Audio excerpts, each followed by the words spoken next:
Hey, I'm Jake Mastbaum from SlopeTV here with Kellogg from CBS Sports. Clark, let's get right into it. We got a very interesting 12-5 matchup here. Cornell Temple, what are your initial thoughts? Well, when I saw the bracket come out, Jake, I was really excited about the matchup. Didn't know I was going to be assigned to do it, which made it even more intriguing and special. But both of these teams are outstanding teams. I've watched Cornell, this group of seniors, come together over the last 3 years and have really been impressed with their development and growth. They shoot the ball, they space the floor, they share the basketball. They've got a terrific 7-footer in Jeff Foote who can score and pass it to those outstanding shooters, and that puts a lot of pressure on the defense. Temple, known for its defensive prowess, but also has two outstanding guards in Ryan Brooks and Juan Fernandez, and an underrated big guy in Lavoy Allen. So I'm really looking forward to it. I thought it was one of the more intriguing and potentially exciting matchups in the first round, and hopefully it lives up to that. You mentioned Cornell's ability to shoot the ball and Temple's defense.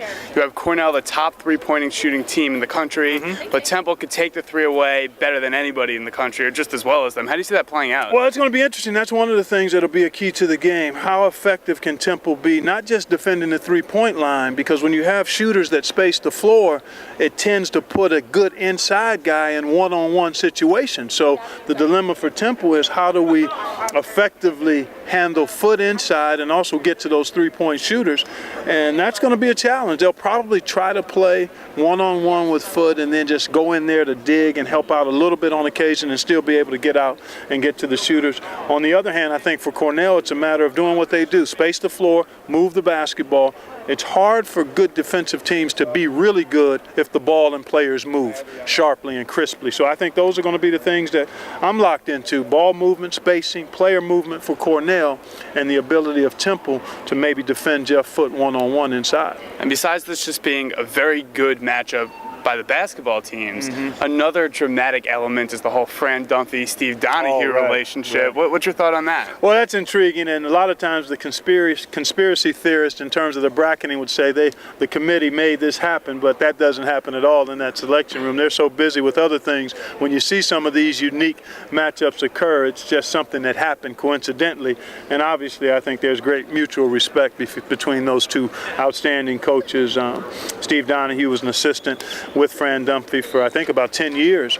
And so they've got a great relationship, but as it is with brothers that live under the same roof, when it's time to decide who's going to win in a winner-take-all format, it's going to be very competitive, sportsmanlike but competitive. And I imagine it's got to be fairly difficult for both of them, because they do have a strong relationship. So I would think it's got to be terribly difficult as they think about it. But once that ball goes up and the lights come on, I think they'll be locked into trying to advance. Yeah, Clark, we already know you and Jim Nance are going to be down in Indianapolis for the Final Four. What four teams are going to join you guys? Well, because I call the games, I won't try to pick who's going to end up there. I know one thing for sure, Jake: Jim and I will be there. All right. I don't know which teams will be there, but whoever it is, we'll be glad to cover them and talk about it and crown a worthy champion on Monday night, April 5th. Absolutely. March Madness, most exciting time of the year. Clark, thanks for coming on. My pleasure, really Jake. Appreciate the Good time. to hang out with you, man. I like that shirt. Thank you. I'd like to get that 17 and a half, 38 if I can find it. I'll keep an eye out for it.